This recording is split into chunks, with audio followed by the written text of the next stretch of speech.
Hello guys, nandito na naman ako para isang bagong episode. Ito nga pala yung mga binili kong paso, bali hanging pot siya. Ayan, kasi meron akong project na gagawin ulit. Antabayanan ninyo. Gumamit nga pala ako ng steel matting para pagsabitan. Mabibili ito sa lahat ng mga hardware kahit saan.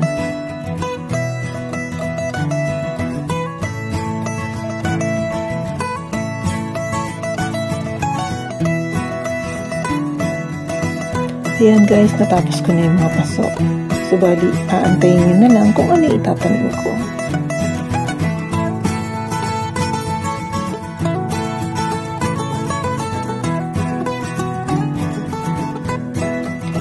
Ayan, na-check na rin nga pala ng aking supervisor na si Tope ang quality ng ginawa ko.